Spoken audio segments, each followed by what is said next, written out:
filling in the next 5 years. Faced with this reality, those in leadership and in opposition are sitting, strategizing, and sharpening their game plans to make the most out of the task ahead. What is going on in these meetings? As NRM, NUP, and FDC work out strategies for the next 5 years, we ask, what could it be that they are bringing to the political table this time? With Museveni and his NRM at the steering wheel, what kind of opposition do they face this time? What will define the political landscape in the next 5 years? Whatever the political differences, will Uganda come first? But before the games get on, one big deal and reality check that will set the drama in motion is the race for speaker. How will the NRM and opposition work and walk through this? Whoever takes the day, how will they work with an NUP opposition leadership in the House? What impact will it have on the kind of debate in the next parliament and NRM opposition mode of operation? And here we are faced with the next 5 years. The political theater is set, the actors fine-tuning their acts, and soon the show will begin. But beyond the retreats and strategies, what else should Uganda watch ahead of Museveni's next term of office? This is The Frontline.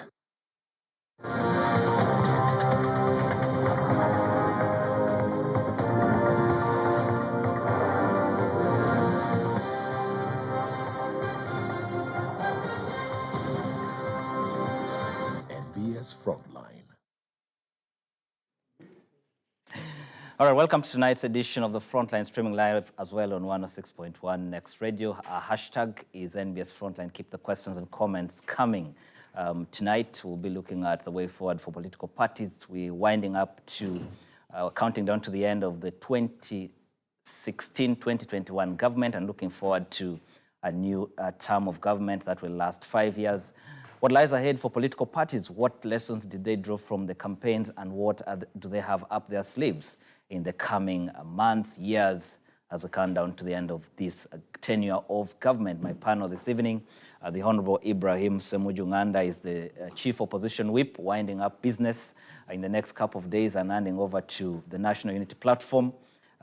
He has been the Chief Opposition Whip, courtesy of the FDC that has been the official opposition. He also represents the people of Chira municipality in Parliament. He was the Deputy Prime Minister of the People's Government that I assume should also be winding up business. Honorable Ssemujju, welcome back to the Frontline. Thank you. And we have the Honorable Norbert Mao, President General of the Democratic Party, former so many things, at least he served in Parliament at the local government as chairman of Gulu, and a distinguished legislator. At least he made his mark in Parliament, and a frontliner. Thank you for your dedication, sir. Mr. Ofono Opondo Podel is the government spokesman and Executive Director, Uganda Government Media Center. Thank you, and a frontline as well. Thank you for your dedication. For the first time on the frontline as a member of Parliament elect is Lillian Abe, the woman MP elect for Kitgum District. Welcome to the Frontline, Lillian. I'm sure OO will show you around the corners of the Frontline, how to navigate, but it's a pleasure to have you here. We also expect to have the Honorable Betty Namboze Bachireke of the National Unity Platform in the new government of the Democratic Party in the ending government. I hope that she's able to join us in time. Gentlemen, let's start with at least one of the big stories in this week. I think that we should touch on it, is associated with one of our own, the Honorable Norbert Mao's victory in court after, I should say, a very interesting incident in 2016. And finally, court, made a decision in the affirmative to the Honorable Mao's prayers. How did that make you feel? First, I'm very disappointed with the media houses for not covering such an important landmark judgment. They report about chicken thieves. They report about fights in villages. But this judgment is historic because the court simply said the Electoral Commission does not have the powers to retire a register. But I was disappointed not to see your big mouths on TV talking about it. I must express my disappointment. It means either you are descending to only reporting gossip, but this is a very important ruling. Anyway, it is important for the country, and we are very happy. I want to thank Chapter 4 and Nicholas Opio for being co-petitioners, and I want to thank my lawyers, Peter Walubiri, Robert Kirunda, and a number of others from the Kampala City Legal Fraternity. I hope that many Ugandans realize that the courts of law are like a pendulum. Sometimes you win, sometimes you lose. It's not enough to have a good case. You must also be vigilant and you must be persistent. I've waited 5 years for this judgment. So I would like an apology from OO. He's the one who has been laughing at me that I was negligent, I was lax, I was lazy. That's why I failed to be registered. And I hope the journalists will stop ridiculing me. All of you have been insulting me on social media. I have had the last laugh, and shame upon you all. That's not too much to ask for, is it? No. I will not apologize to him because I still maintain that Honorable Mao should have gone to check, to update his status. Again he goes. I said I went and there was nobody at the polling station. We went. Should have. But in any case, from the ruling... Because your electoral commission was stealing the money meant for presiding officers. I'm told the Honorable Mao, if he goes back, he can ask the court to give him declaratory judgment to compensate him for the ridicule, the embarrassment he suffered. So I would want him to pursue that line so that he gets monetary compensation that we can share with him over life. That is not assured. The only thing assured is the cost. But I am happy for him that he has been vindicated. And I think broadly, straightening up a demonstration of our electoral process, because all of us had been made to believe that the Electoral Commission has such powers to retire all the registers when they're updating new ones. Now it is really up to the Electoral Commission to ensure that they do things in a better way. But as they say, the law is on us. The law is blind. Because that Electoral Commission has lawyers who gave a different interpretation to that provision of the law. And I think they also did it in good faith. They did not target Honorable Mao, because not only Honorable Mao, there are many other people. And you remember, how did Honorable Mao come to that rendezvous with the fate? He had listened to Dr. Kizza Besigye, who was mobilizing the opposition to say, as long as Dr. Chigundu is the chairman of the Electoral Commission, we are not going to participate. So Dr. Besigye said, don't go and update your status. Then Dr. Besigye went to Moroto, and he registered himself from Moroto. And he did not inform Mao that he had updated himself from Moroto. So really, the person you should blame, don't blame the Electoral Commission.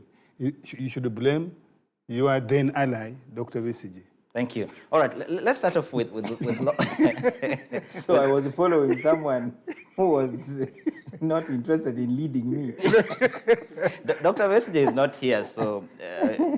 but that's a fact. You and Honorable Mao will not... will never miss an opportunity. He will not put a rope around my neck to discuss someone in his absence. Let's start with... But that is a fair game in politics.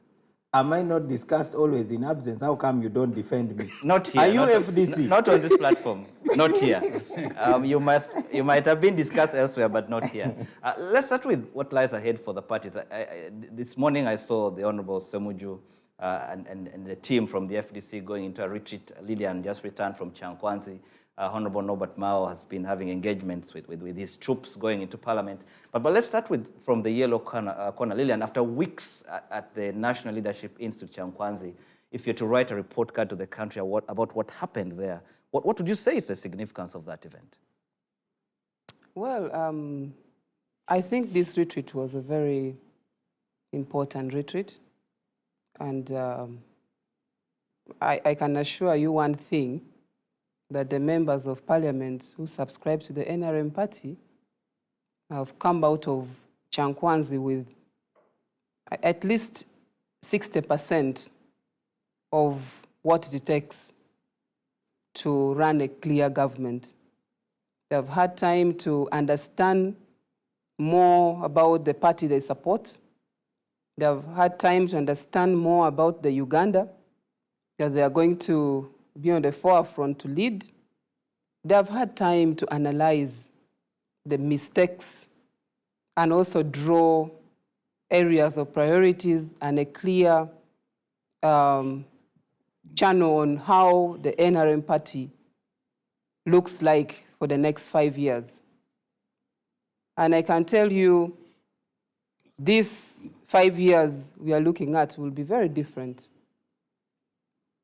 You know what makes me very confident about this is 90% of the members of parliament who are in NRM are below 40.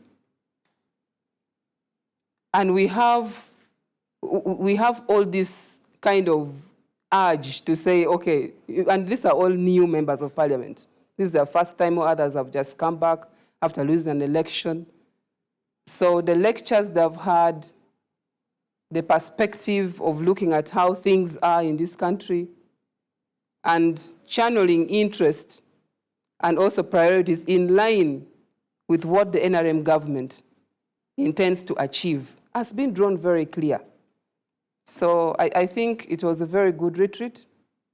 Probably Chankwanzi should host other political parties so they can come out with this kind of concrete analysis of the entire political situation or leadership in the country. So I would invite Honorable Sembujinganda next time to join us when we are going for such a retreat.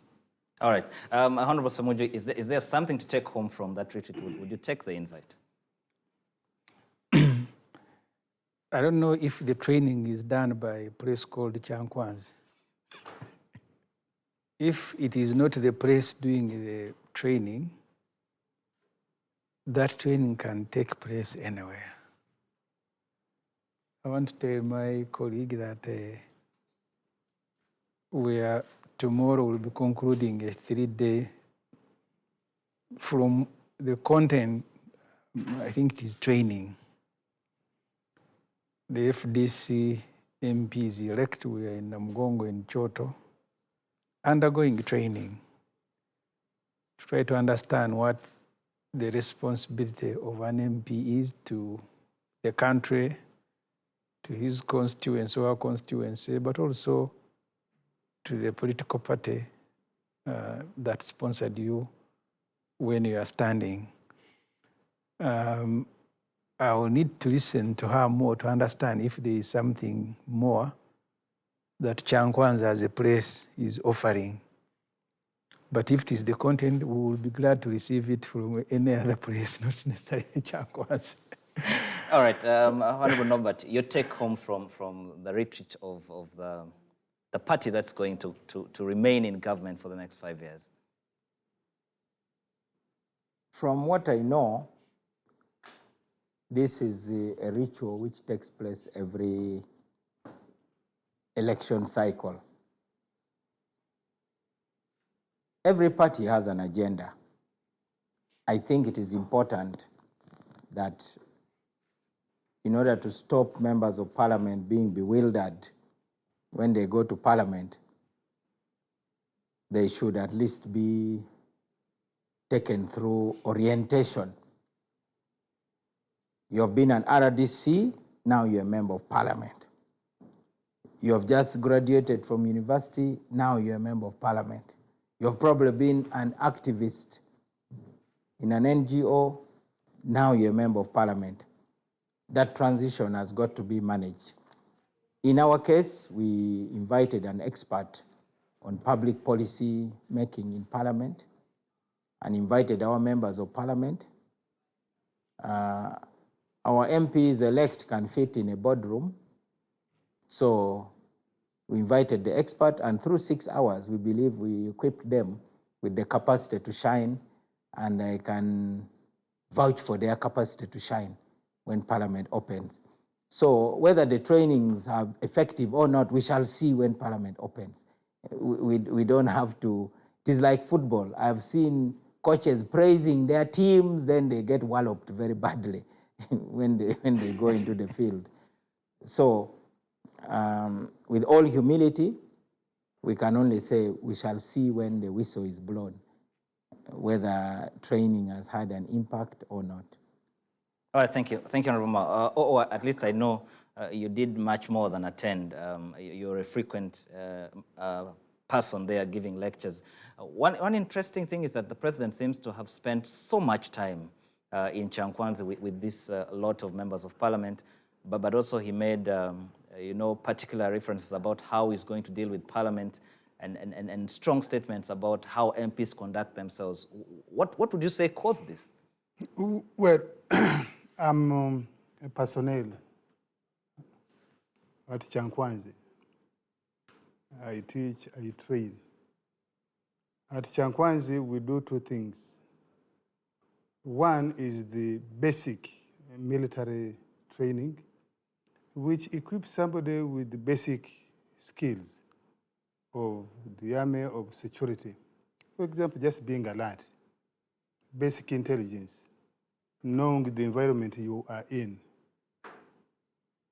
being resilient, being patient. The second one is the ideological political. Like Abe has said, many of these people joined the NRM, ran as candidates, most of them on their own intuition.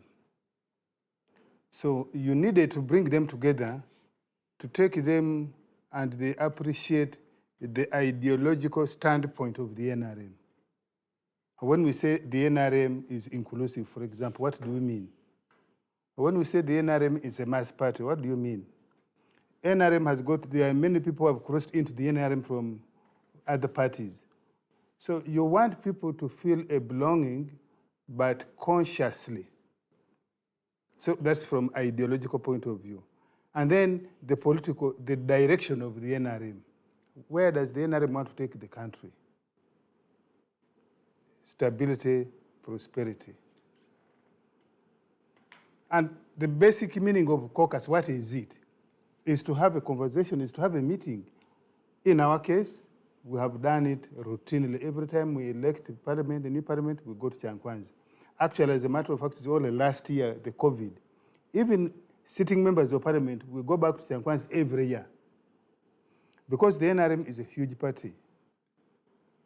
Like these people, the new members of parliament, are 273 from the NRM. They are coming from diverse background. We felt that it is dangerous to leave them and they just meet on the floor of parliament. The 3 weeks they have gone through in Chankwanzi, I watch, I think all of them now know each other by name, by face, by constituency, perhaps even by profession. And that then brings them what is the relative interest of each of them in parliament. It makes selecting leaders, for example, committees become a little easier if you know each other's interest, basic interest, you know each other's constituency, and so on and so forth. Secondly, like Abe has said, we are beginning a process of building convergence on policy issues which are going to confront them in the next 5 years, and particularly the first year.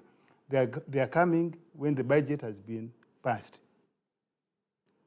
You want to bring them on the priorities, for them to appreciate the priorities of the NRM, because there are a million things in the NRM manifesto. There are a million things in the government policy program. But you want to give them the priorities where they should put their eyes, so that they can put resources there, so that they can follow up, so that they can monitor. And I think all political parties ought to do this as a basic minimum, so that by the time your members of parliament are sworn in, and parliament now takes them on induction, at least they appreciate their political party positions a little bit better. And of course, we need to keep doing it. And that's why the NRM in particular has the NRM Parliamentary Caucus, which is unofficial organ of the party for members of parliament, where they meet. Currently, they meet once every month, unless there's an urgent matter to attend to.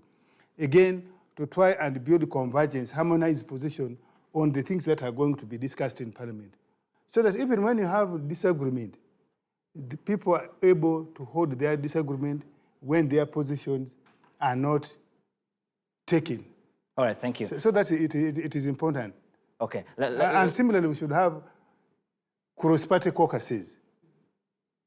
Caucus with the other party, particularly the leading party, leading opposition party, and the ruling party. We should have a cross-party caucus outside the chamber of parliament. Thank you all. Let's take a quick break and return in a bit.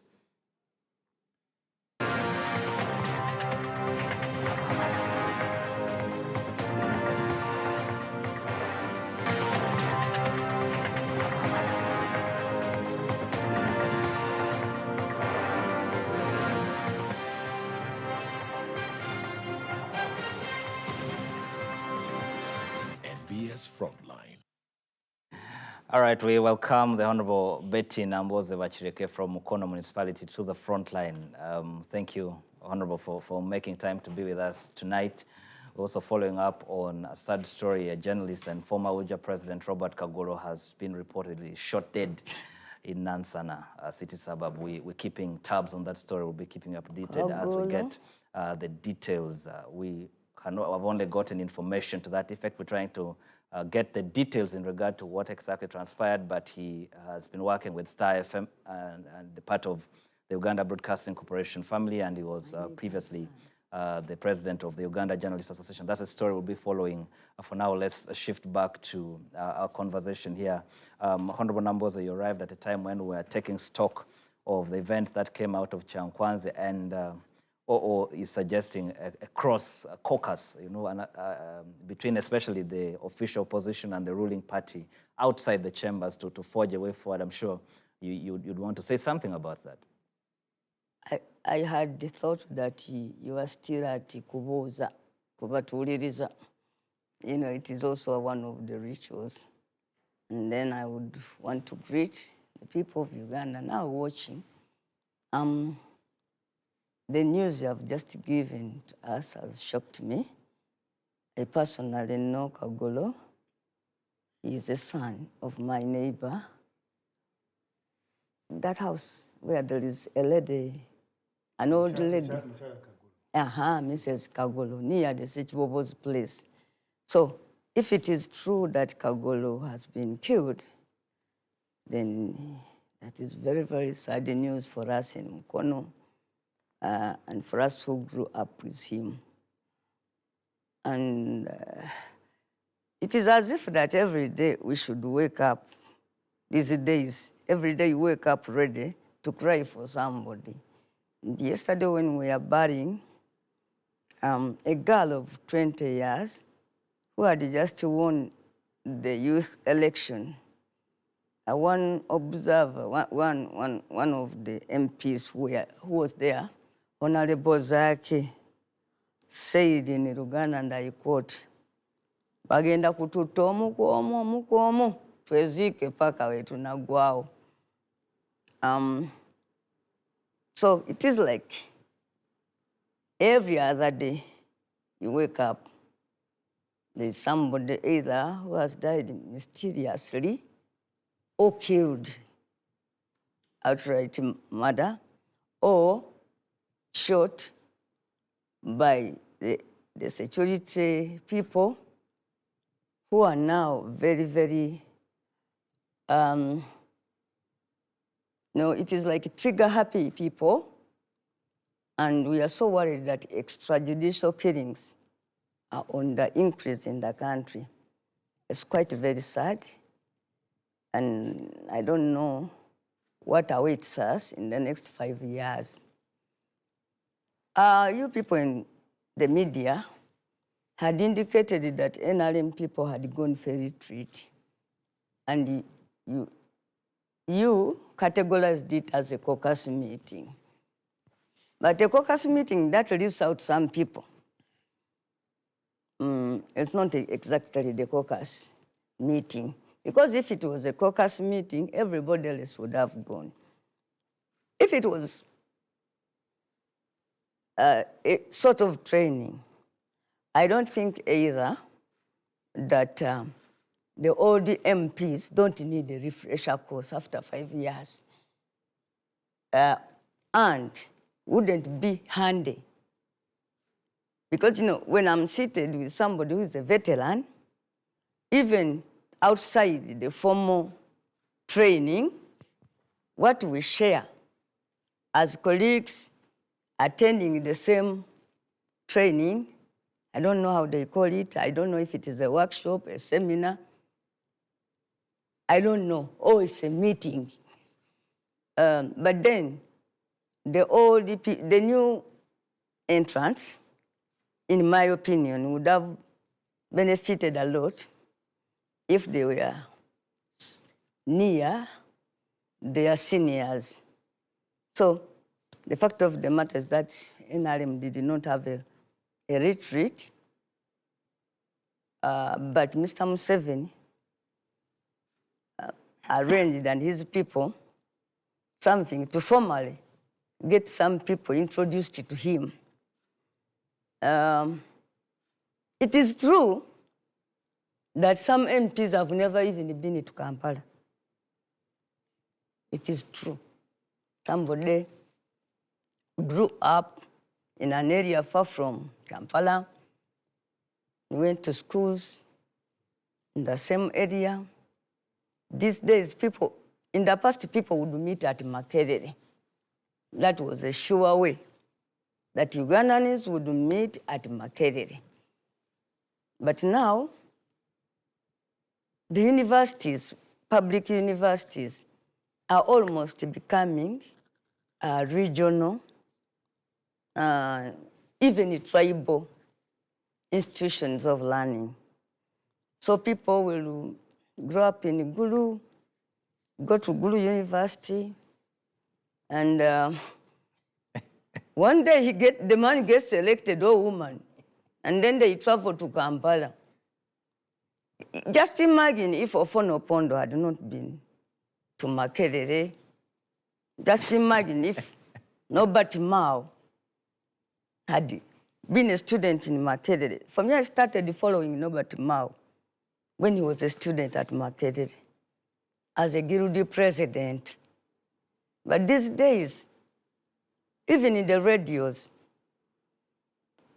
in the last parliament, I had moved a motion to have a law that will give Ugandans a moment to be listening to the same thing from the radio. It is done in some countries. On number they use. If you allow me to finish up Yes, that you one. can sum up, yes. In some countries, where they have so many radio stations and TVs, there is a law that provides that at a particular time and moment, everybody in that country will get the same information.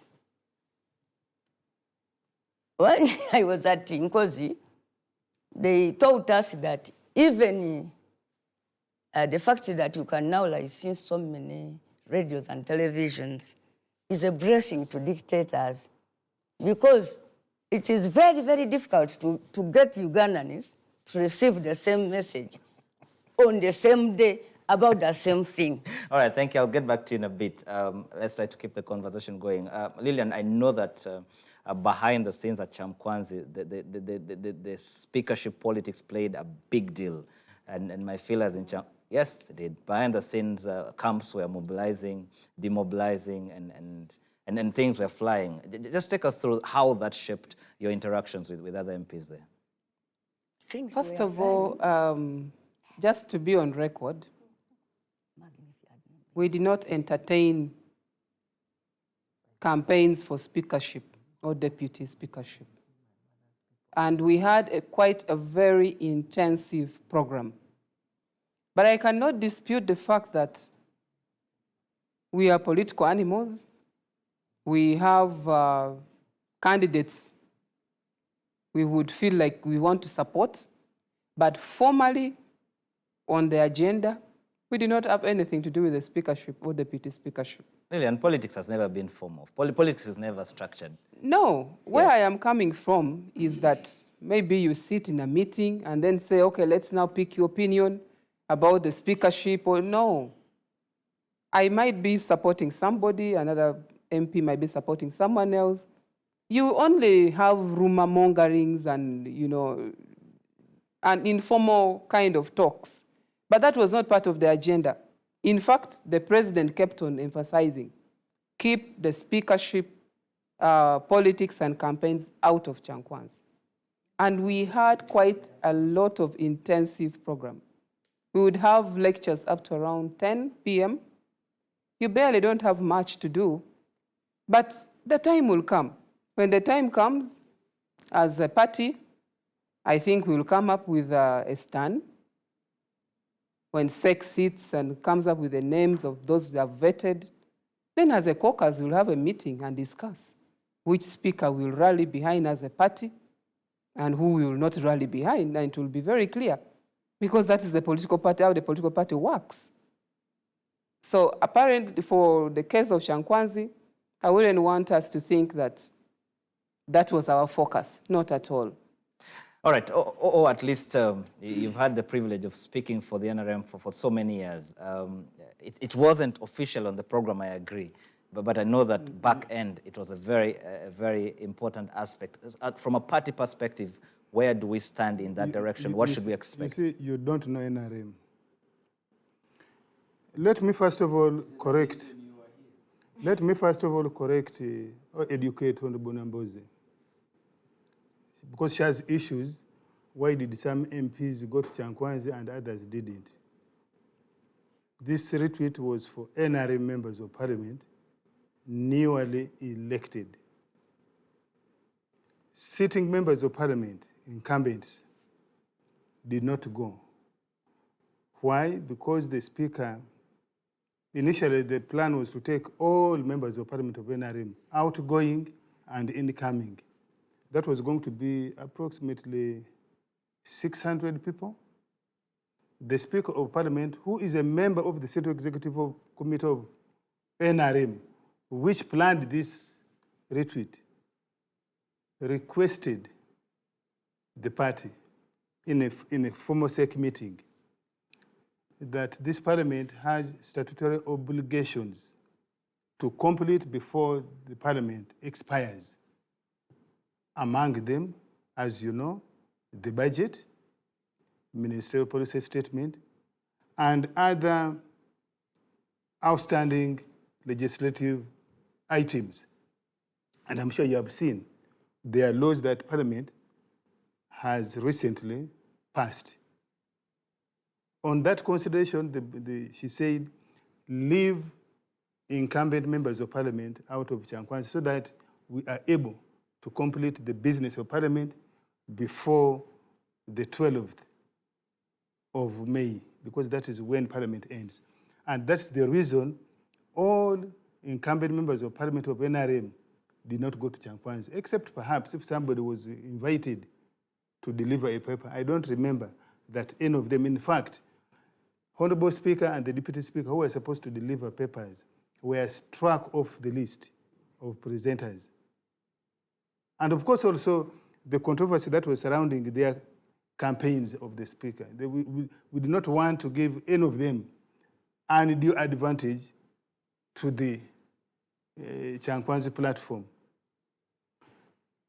The other only MPs who were in Chankwanzi could have been members of the Central Executive Committee, because the party said the 27 members of the Central Executive Committee should go to Chankwanzi.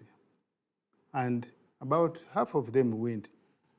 I did not see the Right Honorable Speaker in Chankwanzi because he was the one chairing Parliament anyway. She could have taken advantage of the Friday, Saturday and Sunday and Monday when Parliament doesn't sit, but of course she has administrative work to do in Kampala. She did not come. Honorable Lanya came for the opening only. I did not see Honorable Barrio Munsi. He's a member of SEC. I only saw Honorable Kiwanda there. Chris came maybe later. I didn't see him there. But so that was the reason why only new members were in Chankwanzi. Now, about speakership, why I'm saying you don't know NRM. NRM is a disciplined party, especially when some decision has been taken by SEC. We are not permitted to behave wayward. I can guarantee you that your sources are telling you lies. However, if, for example, during break tea, lunchtime, or in the dinner, or when we go in the evening at the canteen, and a group of 2, 3, 4 people talk about speakership, that can't be formal. And I don't think it was dominant. I was actually telling Honorable Semoju that this time around, the issue of the speakership hasn't been prominent in Chankwanzi as was in 2016. This time, these people were very, very disciplined. They listened to the decision of SEC that please keep the speakership and deputy speakership out of. And if it had been the case, I can tell you, with 273 elected members of parliament, you would not have prevented leakage in the media for the last 3 weeks. You wouldn't have. It would have been a big story in your media. So your sources are telling you lies. They are telling you false rumors. Speakership did not, first of all, officially was never attended to, but also even informally was not a dominant feature. I think these people, like Abe has said, they are mainly young people, the group that was there. Okay. As she said, 90% below 40. I think they were more absorbed by the official program, but also wanting to get to know each other in detail. That took much of their time, in my view, as somebody who was there. Thank you. Honorable Semoju, as a candidate in that race, is there anything that you pay attention to in that direction from Chankwanzi? Is there something that you think affects your campaign or your chances from what happens behind the scenes? You see, when you are campaigning, you are very cautious, but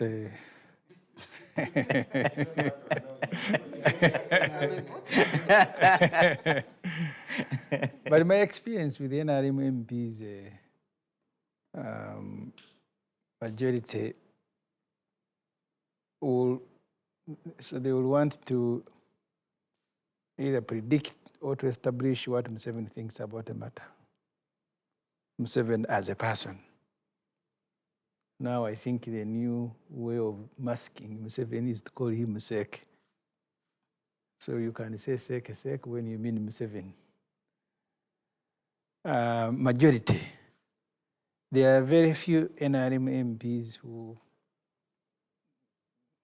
will oppose Museveni. So this Chankwanzi retreat that you see, and maybe the reason Chankwanzi is selected, it's not so much about the content of these presentations. I think the point that Ofono makes about the MPs trying to know each other, for me, it is Museveni trying to get to know these MPs and to know how to play them. There's absolutely, I'm not saying it is wrong. But the NRM candidates, and I sympathize with my colleagues in opposition who support NRM candidates,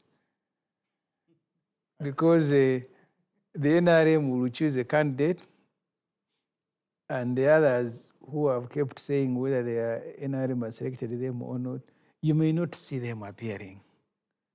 So for me, I'm waiting which candidate the NRM brings. I suspect it will be one. We may not have another candidate, knowing how NRM works. And because the secret ballot, you go to speak to people.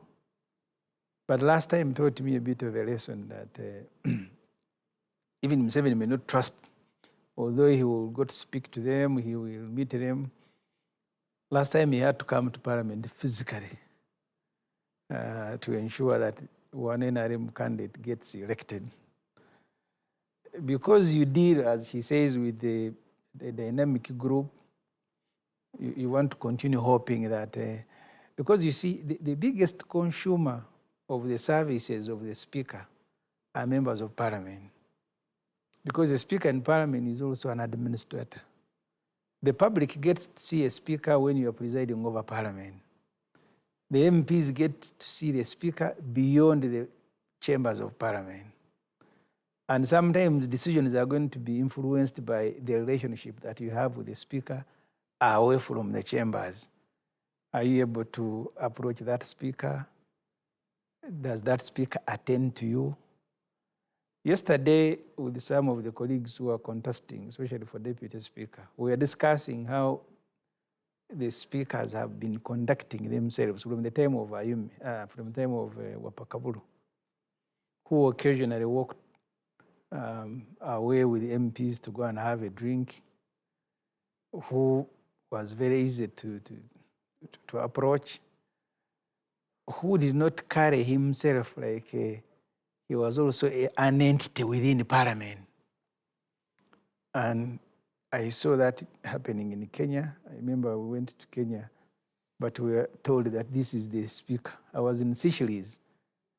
I was shocked when I saw a Speaker and the clerk going for lunch in the same car, room.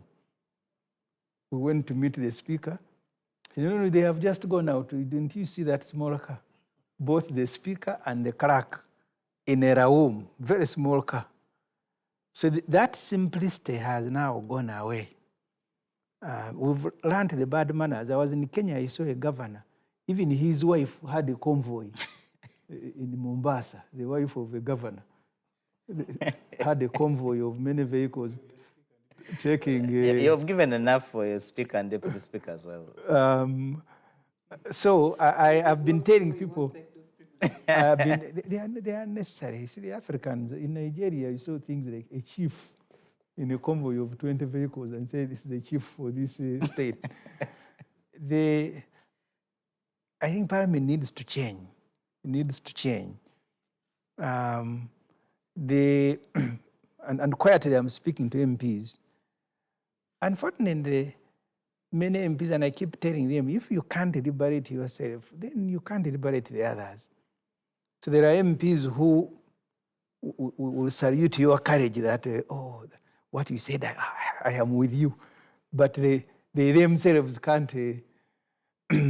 So I think the only problem is that I have not had enough time with all the MPs to make them understand things that I can't say public here. But I have tried, and I know they also speak to each other, looking for... So I am not the only one doing this sort of campaign. There are others quietly who are doing this campaign of which MP we need, because you're not looking for someone presiding over Parliament alone, you're looking also for an administrator in whose hands we must be comfortable. So the campaigns are difficult when you don't have the capacity to summon as many MPs as NRMs can summon in one meeting. But also you keep hoping that the subsequent NRM meetings are not going to affect the campaign that you have done so far.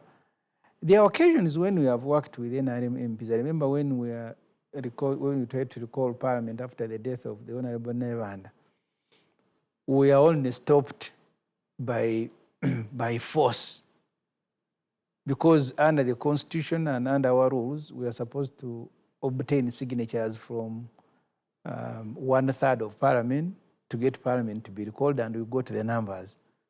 But Mr. Museveni told the Honorable Kadaga that Parliament can be recalled over my dead body. And the Honorable Kadaga changed and said some MPs, she allowed MPs to begin withdrawing signatures. and the Parliament was not recalled because they had got all the signatures. I remember Jim Mwezi, the Honorable, tricked us. He said he wanted to sign. I went with Gerard Karanga to give him the papers to sign. And he said, okay, let me call Susan, let me call Kavonera. And now this Jim is not this one I see here. The one who wants to call his wife before signing. But he had come to establish, I think, on behalf of Museveni, whether we had the signatures. The moment they went, the next day, it was MPs, one MP from PG to say, I am now withdrawing. There's an MP who said, that we had made him to believe that we are signing for some allowances. Thank you, Honorable. So they began withdrawing. But it is possible to mobilize MPs and to make them understand that this is in your interest. And for me, that's the campaign that I am running. All right. Where I am interested in being a speaker, it is not just about me, it is also about them getting someone they will be able to access. She said the majority are below 40. I think they will want a speaker of their age, not someone who is going to be a tata or a mama, but or a judge. All right, thank you, Honorable Simoji. Honorable Mao, definitely the parliamentary calendar is going to affect how parties operate in the next coming years. From the Democratic Party, rather, what instructions have you given to the troops in terms of this race? Parties may have their agenda, but the agenda is largely set by government. The real power of parliament should be the power of the purse, that is money. In Uganda, unfortunately, our constitution does not allow opposition members of parliament or even backbenchers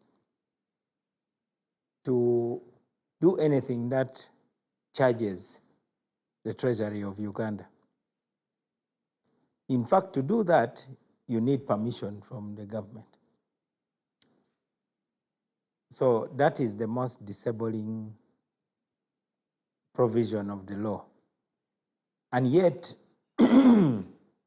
excuse me, charges on the treasury is what provides services.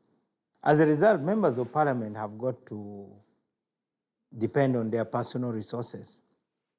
Now, members of parliament who should have actually come together and taken a motion and probably made it mandatory for every L Center 3 to have an ambulance, or at least to have a district ambulance service.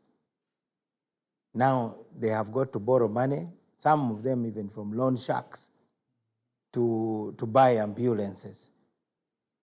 They have got to pretend that they are philanthropists, pledging to complete churches. I saw one with his name in Chireka, with Honorable Samuju's name in Chireka. That is the same trap. That is the same trap. And you can get pressure from there, because if Honorable Semuju does it, then the pressure will go to other constituencies. The second instruction to members of parliament is that really Uganda right now is at a defining moment. You have a regime that has been in power for very long, the longest reign. You have a president who now has accepted that he is a judge. You have got an unkept promise of change without bloodshed. You have a constitution that has been really mutilated. So, from the point of view of DP, we believe that there is no better time for really togetherness as a country. In any case, this rope pulling is very expensive.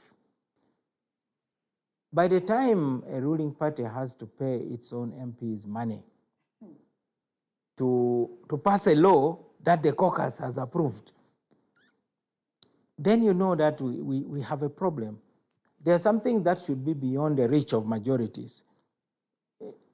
If the opposition is right, if something is about, for instance, human rights, you can't subject it to a vote and say the numbers will decide.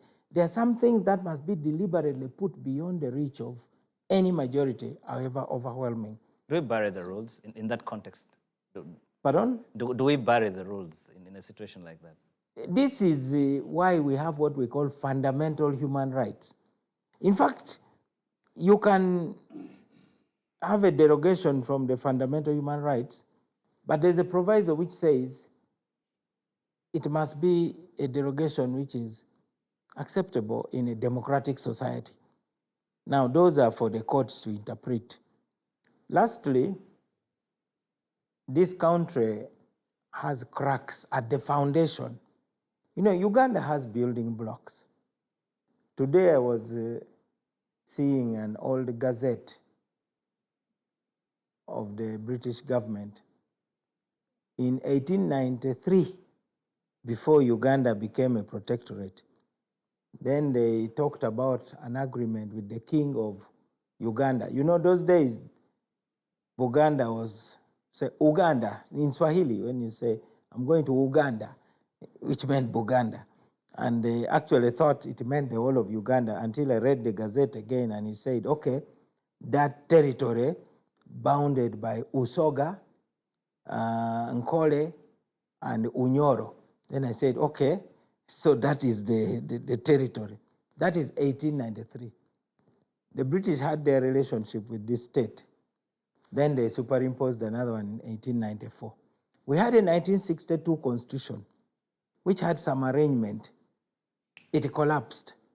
So when we talk about a national dialogue and a national conference, we are talking about checking the glue which puts Uganda, which binds Uganda together, which is getting weak. These days, when people even go to hospital, they are more interested in reading the badge of the doctor, say, is he from my tribe? Am I safe with this one? Everybody is retreating into these cocoons. So we must have some difficult conversations.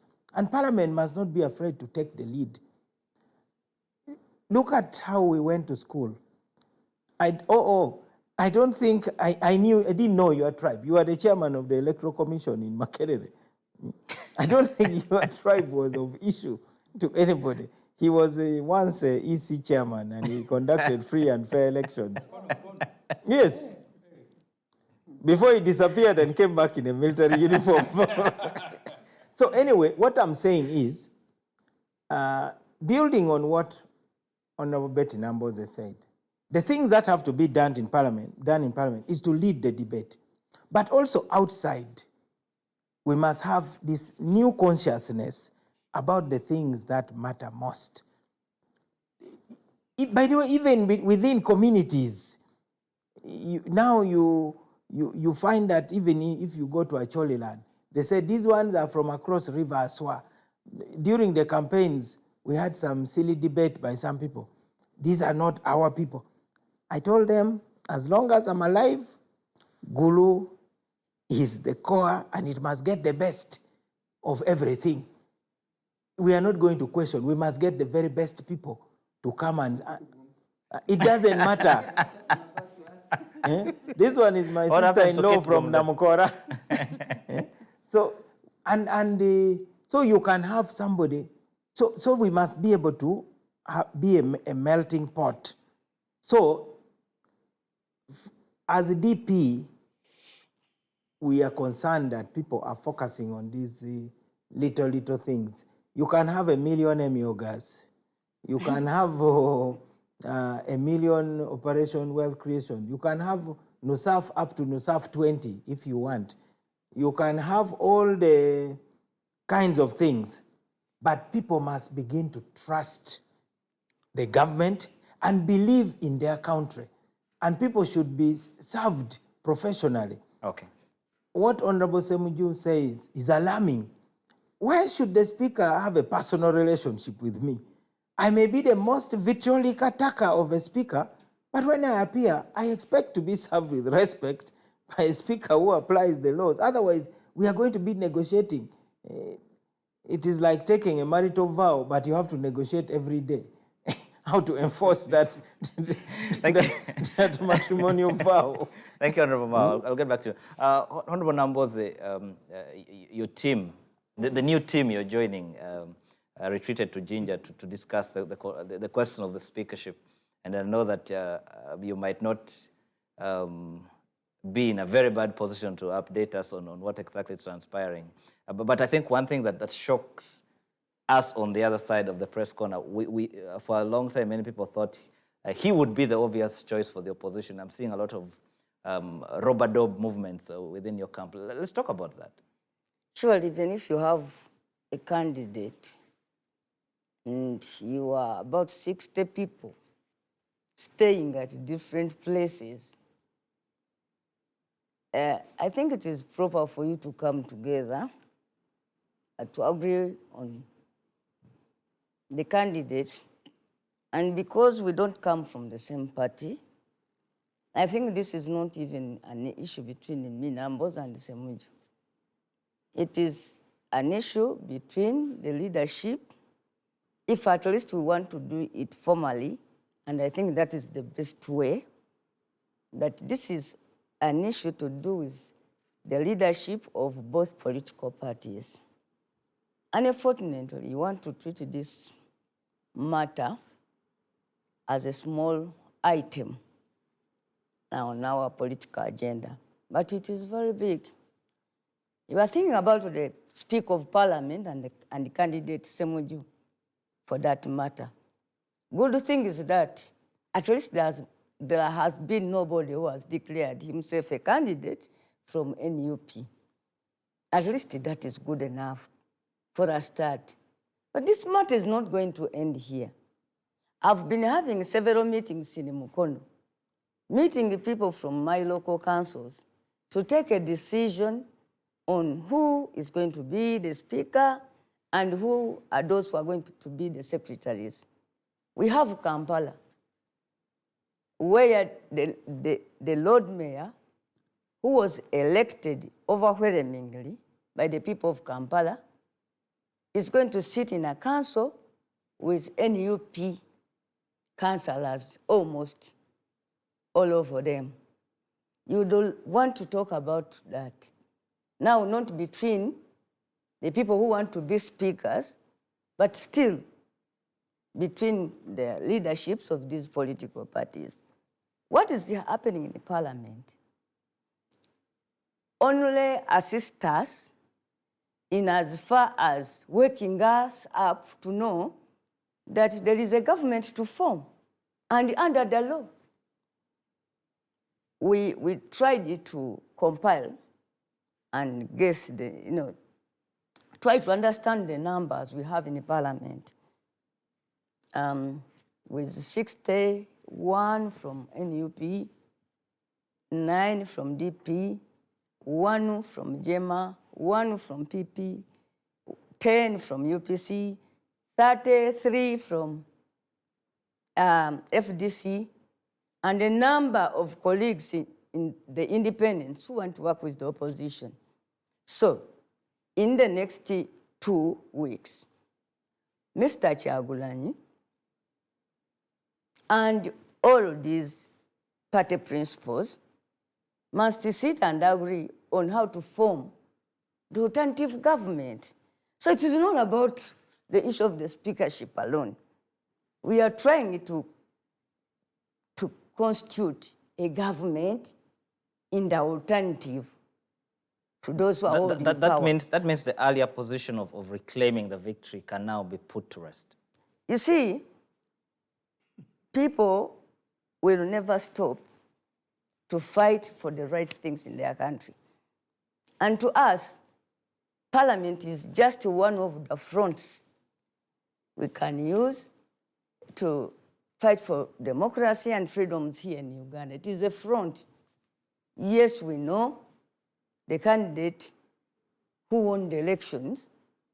And unfortunately, we have a very strong man who told his MPs at Chankwan's that, by the way, I had put EC on standby, and I had my boys from Mogadishu.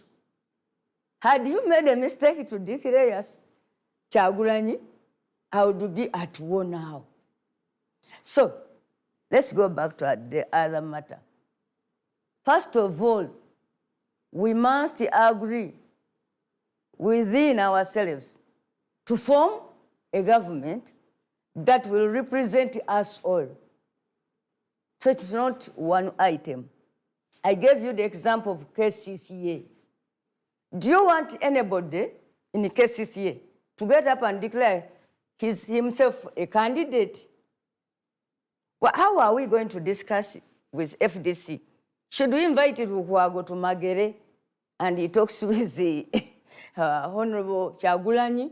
Or this is a meeting between Mr. Amliat, Honorable Amliat, and Honorable Chagulanyi, Mao, and others who are supposed to be part of the opposition alternative government.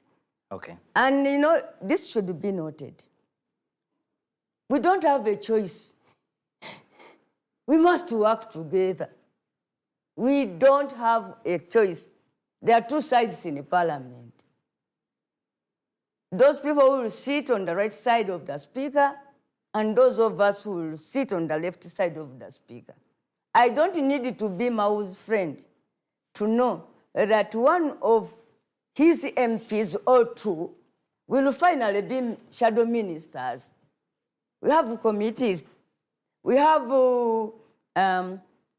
offices, parliaments where we must send representatives representing Uganda in the African Parliament, representing Uganda in the Commonwealth Parliament, the commissioners. The positions are so many. So what we have decided to do as NUP is to bring together all of us and we discuss about the issue of constituting an alternative government against the government of Mr. Museveni. And this is a requirement of the law. Thank you very much. Mr. Semuju's matter, Honorable Semuju's candidature, is just one of the many assignments we have in that direction. All right, that sounds fair enough.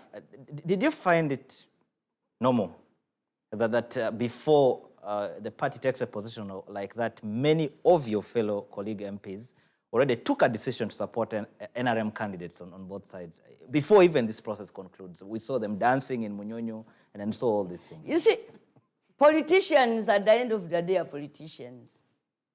You don't expect two people to start a quarrel and then politicians just keep quiet. When you are a true politician, you would even mind when you find the two cocks fighting. You say, this one doesn't sleep here. It came from the neighborhood. Then you will get interested. So why did you burn fuel to ginger then? Because we needed to build consensus. We need to know each other. We need, first of all, to agree, to tell some of our colleagues. Do you know that some of our colleagues, because most of the MPs in NUP are new people in politics.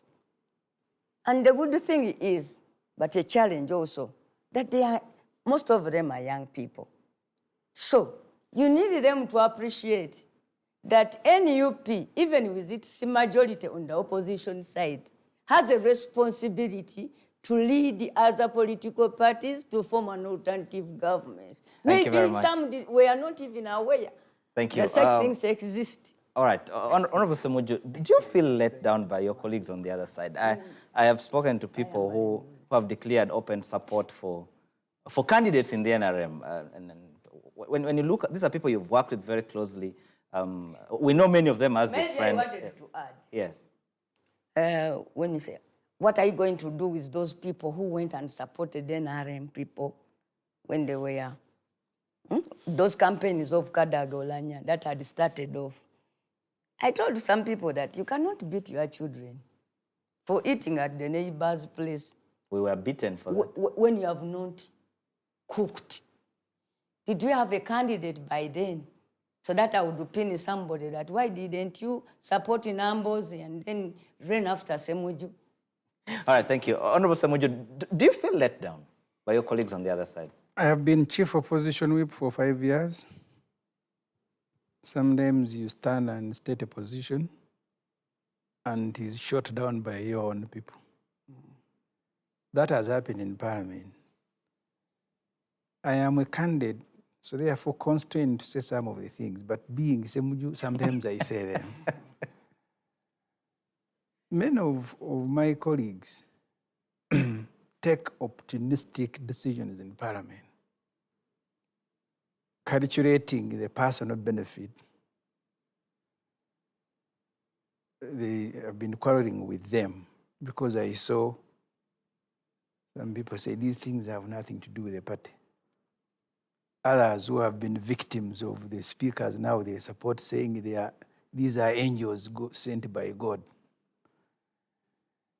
Because of the mismanagement of Parliament, that benefits which are supposed to be extended to MPs fairly are extended to those who are singing praises of the administrators, MPs take those positions. And that's why I said they salute my courage privately, because they want to continue benefiting from a relationship with a particular speaker.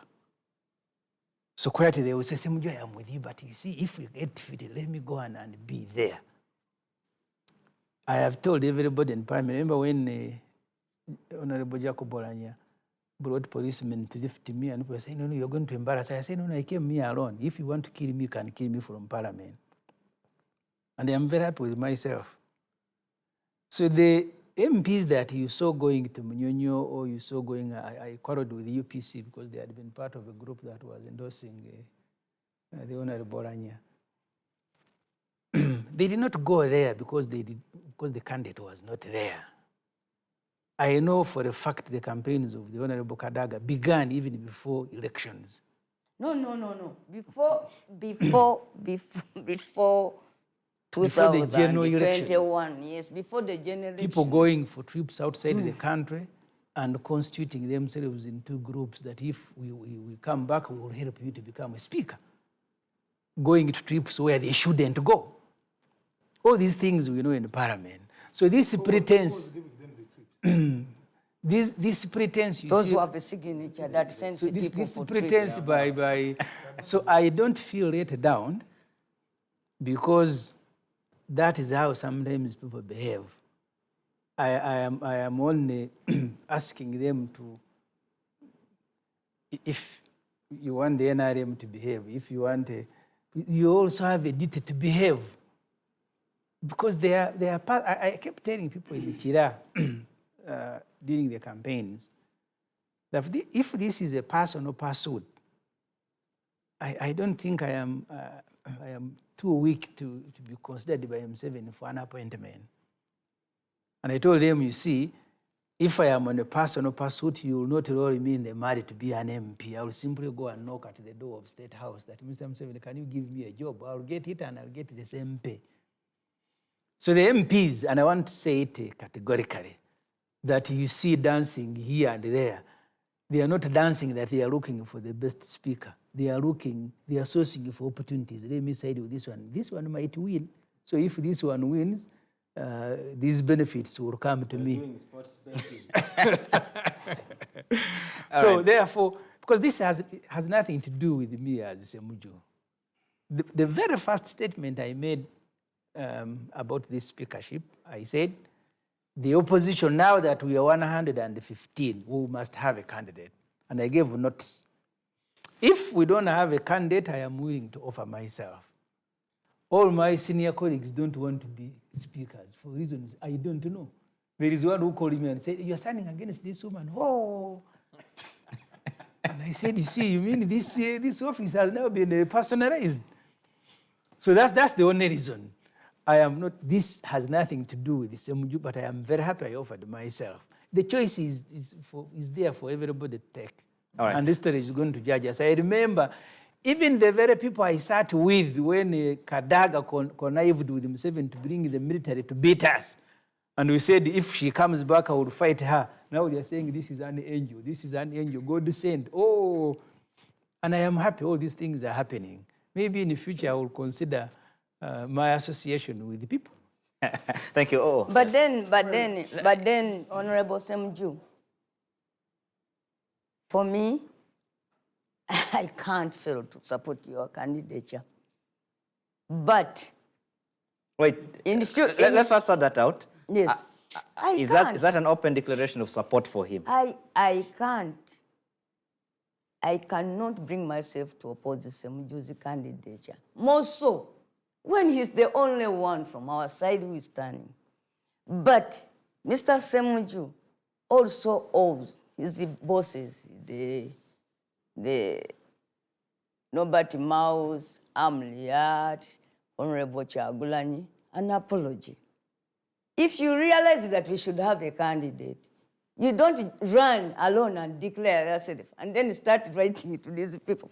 I've stood, but now I'm asking for your support. In Uganda, we sent Asabomuna for Asaba. I think being the chief whip at the moment, the best. Now, for us from Zombo, Asabomuna for Asaba, that you're asking, if you're asking for something from a weak person, you will ask while at the same time serving yourself. If I find you eating a good plate of food, say, Joseph, can I have a piece of meat? But I keep picking because I know you have no capacity to do anything to stop me. One good thing we didn't do is that we would have convened to come up with a candidate instead of being whipped to support our own. Okay, I need to get to Owen and Lillian. So as the chief whip now, currently, Semuju had a duty to inform the opposition political parties about the need to have a candidate, informing them that in Uganda, even before MPs are sworn in, they have already chosen the committees on which they will serve on. You see, we needed to get more organized a little bit in the future. For now, it is okay. Semuju has declared himself, and I don't see anybody else coming up from our side. But in the future, in the future, Yes. Why are you dismissing no. the DC candidate? In the future, it will be more beautiful if we people were in Parliament, therefore seniors, tell our bosses about the need to convene a joint meeting so that we can take decisions about how we shall manage ourselves going forward. All right. No, you see, for example, when I said I want to be a candidate and wrote to all the presidents, the FDs told me as a party there must be a process. The Honorable Kanya said I am also available. So how did you become a candidate? I said, okay, now the internal process must start. And it started. In FDC? Yes. Pressure from the NRM was I don't know. So you had to, you see, the reason I wrote to the political party leaders to ask for support, but I also stated the reasons why the opposition must have a candidate. First of all, a month later, apart from the FDC, maybe because I am FDC, no any other party has replied. So what did you want me to do, Honorable Namoza? Even a letter, because they said, no. It is not late, we'll have a process. Maybe Honorable Namoza is a better candidate.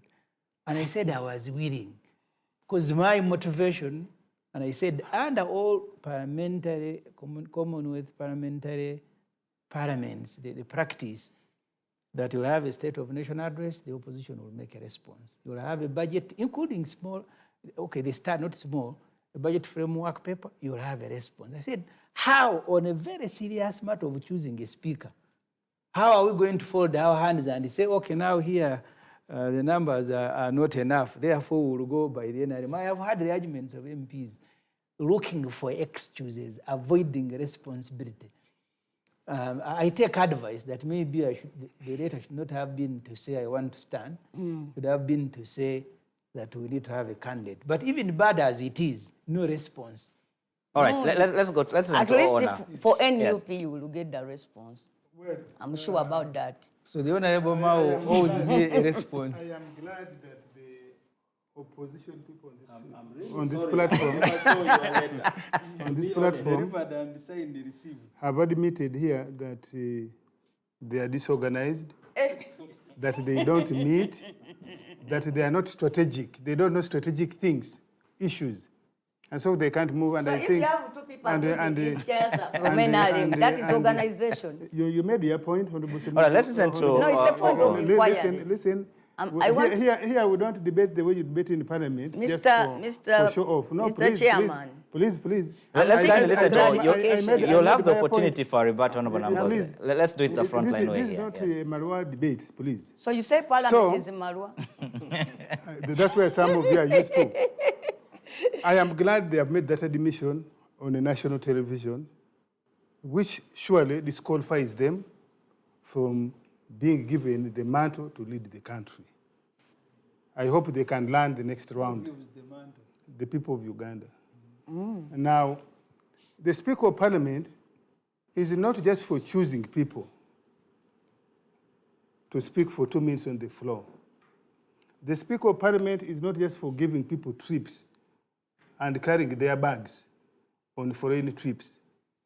The Speaker of Parliament leads another important, very important arm of government, which does legislation, which does appropriation, which does checks and balance. And therefore, it is an important position that any serious group in Parliament, especially a political party, must take a position, take strategic decisions. Otherwise, the country can collapse, the economy can collapse. If, for example, a speaker allows people to pass laws that undermine our economy, undermine our security, undermine our... So the NRM is going to take a position, and that position will rule on who will be the speaker, who will be the deputy speaker. So Honorable Semuju, what happens in Chankwanzi, what's going to happen in the NRM caucuses that are going on is going to affect whether you succeed as the speaker or not. But I wish you're a personal friend.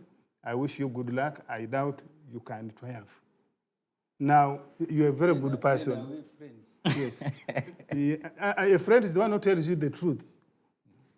And so the speaker is going to come from the NRM. And that's why, because it's a strategic position, that's why the NRM is saying, you just don't come and announce yourself that I have no people supporting me in Munyonyo, or I have Basoga MPs in Hotel Africana. No. How did we reach here? What Semuju said. The leadership in Parliament turned Parliament as a place for dishing out soft favors to those you relate with. How did we reach a position where the speaker cannot allow a deputy to chair sittings? How did we reach there? And under the watch of your party. Yes. That's what it means, that we shouldn't trust this speakership with NRM. So what you're explaining. So I agree with Semuju that this running around is because of opportunism of our fickle politicians called MPs. These people who you saw in Munyonyo, from Munu particularly, majority of them were new people. So how did they arrive at this position that this is the best person? Or indeed, if they are with the line, how did they arrive?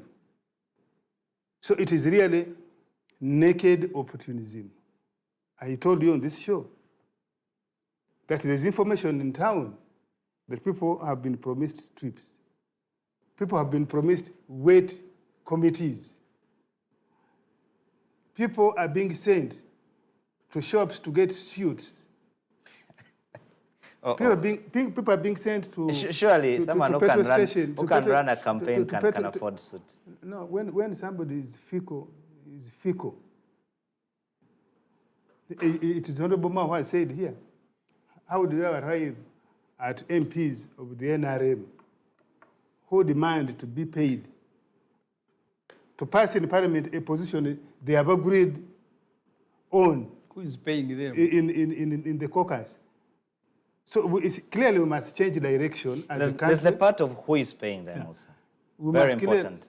We must clearly change direction. First of all, as a party, NRM must change direction as a leading political party. The members of Parliament must change direction in the way they do things. All right.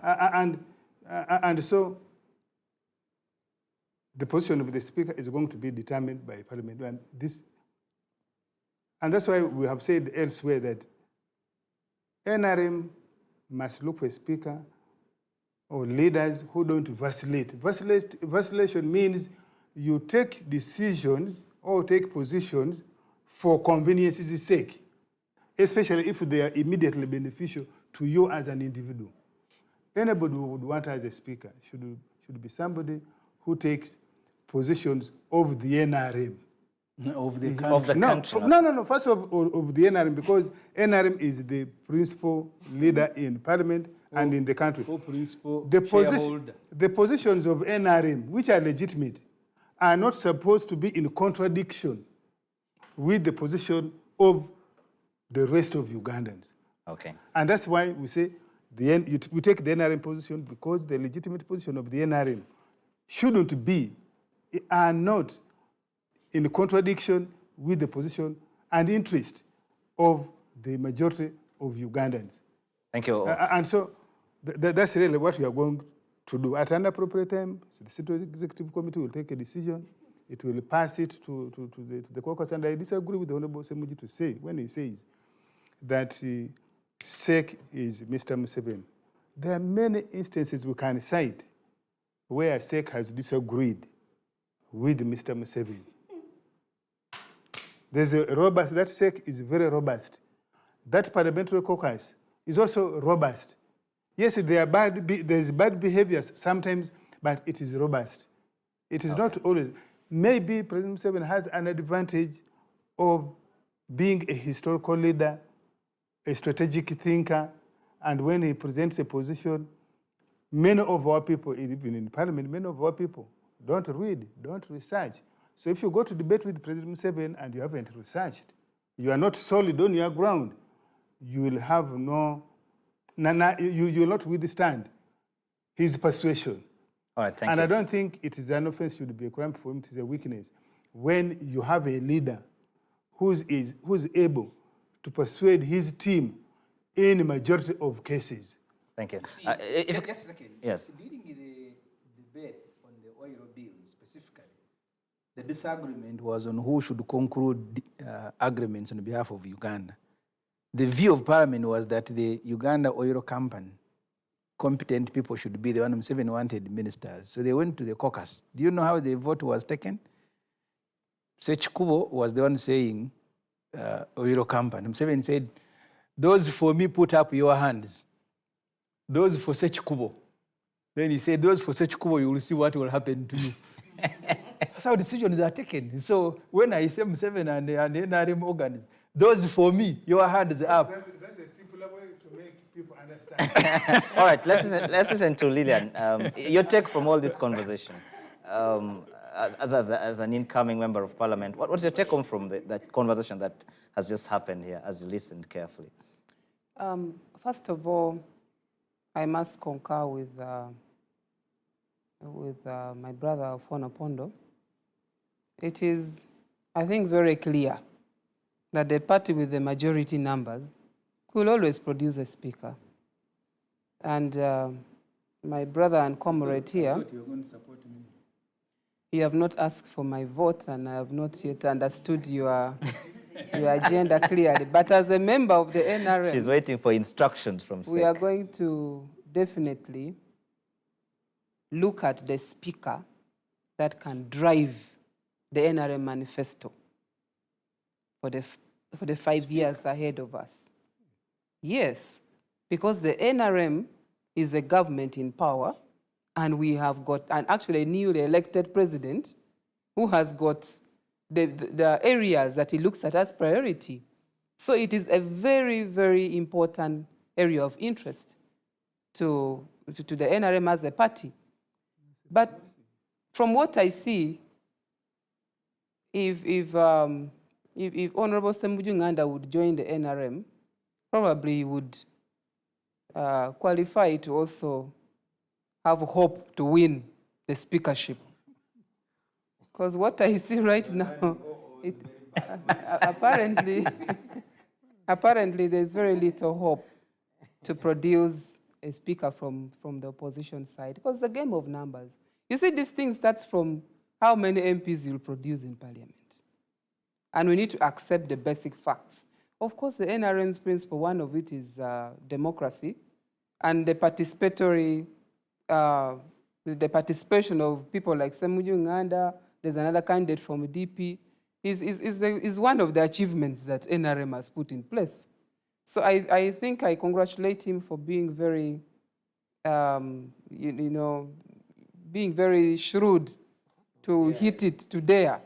But I can assure you, the caucus, the SEC will come up with a position. And I am very sure that some of the members from opposition, because we interact, much as we are from different political parties, I know of 10 members from opposition who are already supporting some of our candidates who are in NRM.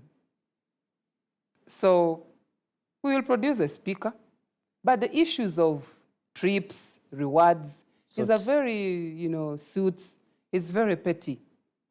And to me, as a new member of parliament, I'm disappointed to hear that. We have not yet experienced it. I've not seen any suits being given to me by any candidate, but I wouldn't take it anyway. We should look at key issues. A speaker will definitely not run the whole parliament as an NRM caucus. Will be accommodative enough of both views. But you must have some qualities, and you must have the capacity to stay at the house, accommodate views which might be controversial sometimes, but also not lose focus of what is the agenda of the sitting government. I've heard the president complain on many occasions of how he has been trying to lobby parliament on things that he feels would really support his vision 2040, or a vision that will take Uganda to a middle-income status. For example, right now, all the talks, all the focus of the NRM is looking at socio-economic transformation, empowering the household, looking at how to empower people. That's why there are programs like the parish model coming in, because that is the agenda of the NRM. So it's not about the trips. The trips you can moderately reduce. Actually, that's one of the things that we have been looking at. How do we channel our resources, I'm told our revenue? you failed to agree to reduce the trips. Yes, we failed to agree. So MPs want the trips. That is an issue that will be brought as a separate agenda in the caucus that we'll discuss. The reason is very clear that we are members of the NRM, and we must come up with positions that we feel is right for our party. So we don't need to be talking about giving trips to so and so. I am sure some of the people who have been in office have even been rewarding some opposition people with the trips to lure them. But when they come here, they don't recognize that. They start pinning NRM, that these trips are only for NRM, were only for... No, I think both Honorable Nambozi and Honorable Semuju Nganda do not have locus to complain about these issues, because they were there in that parliament and they have been watching these things take place. I don't think... So I really want us to look at the issue of the speakership as a very important issue. All right, we have a couple of minutes left, but I wanted us to touch on a very important aspect of how Parliament will be determined. The official position is changing hands. Honorable Semuju and then the FDC team are definitely warming up. And then I'll start with you, Honorable Norbert Mao. What are your expectations from your colleagues who will form the official position in the next Parliament? And in the previous parliaments, we have been cooperating with the leading opposition party. And that's why you see the reports of the opposition, including DP members who were given various assignments. We are yet to agree. What Honorable Betty Nambozi has said is presumably on the table now for discussion, and hopefully it will be more formal than it has been before. The ultimate aim is to serve Ugandans better. That is the most important thing. to ensure that the best people are there for the jobs. This reward system also operates in opposition side. We may accuse the NRM, but I've also seen how leadership in the opposition assignments in parliament also change hands. You also know that this one is now out of favor, this one is now in the good books.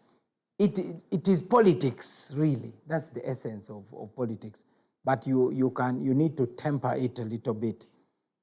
When we met our members of parliament, we told them that we are going to appoint spokespersons.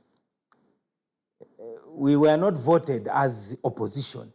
We were voted as individual political parties. And each party has a constitution and decision-making structures. There are areas where parties can cooperate.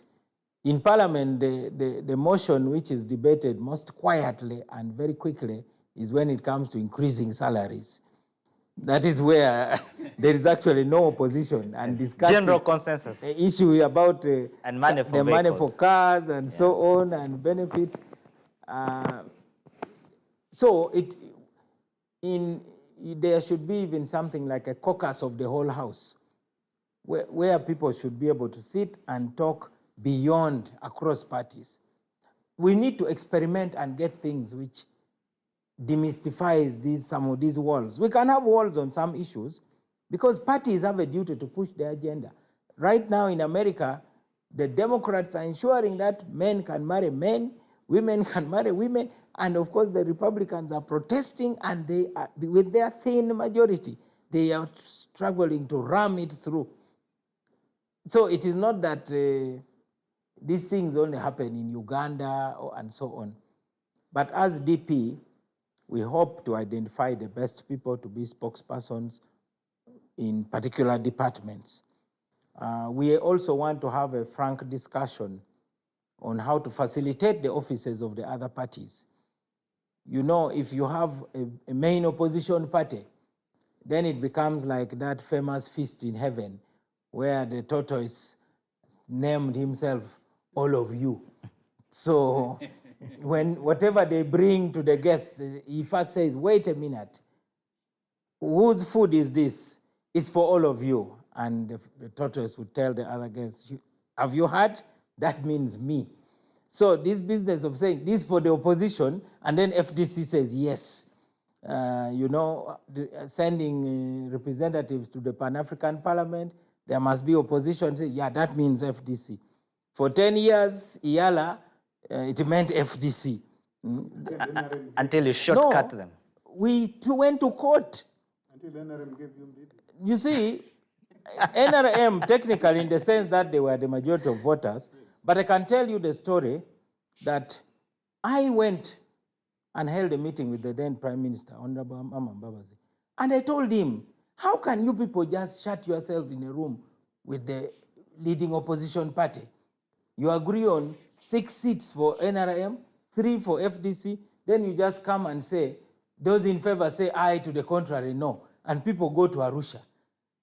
We read the treaty and said, we are giving you 6 months to open this thing up, or else we are going to court. So it is not true we were given, we had to kick the door. If I kick the door into the dining, assuming you are eating, then say, by the way, we are thinking about you. So would you really say that that is goodwill? Okay. So we are hoping that facilitation of parliamentary offices in parliament will be more equitable than it has been before. Hopefully this time FDC will be on our side, because they were, they were not very cooperative. Because when we told them that DP has 26% of the opposition, why can't we get 26% of the resources? It was not acceptable. All right, thank you. Because now our percentage has reduced, but still we think that kind of discussion generally is healthy. DP also has a whip. All the other opposition parties will have whips. The leader of opposition is for the official opposition. There was a time DP even wanted the leader of opposition to be voted by the entire parliament. I understand now the idea is being acceptable by some FDC members. So, like Semuju said, I'm happy that I'm also alive to witness a lot of things in Thank you. my lifetime. Thank you, Honorable Mao. Let's listen to. So those are my expectations. Resources, working together, but each party reserving the right to articulate its agenda. Thank you. Honorable Semuju is ceding ground and moving to opposition in opposition now.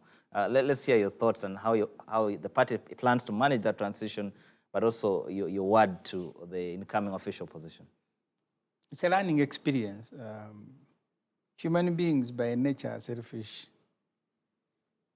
I've attended the meetings of the FDC where all the positions in parliament meant for the opposition, they are saying these are our things, we shouldn't share with anyone.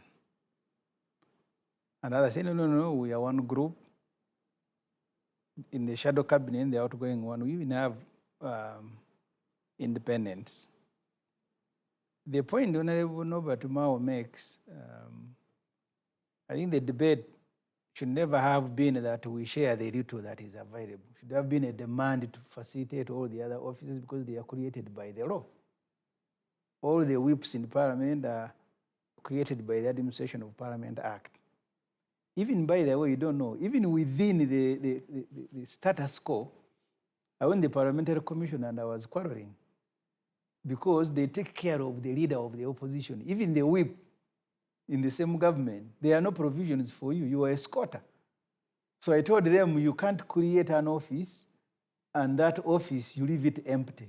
Just find its way around. So the structure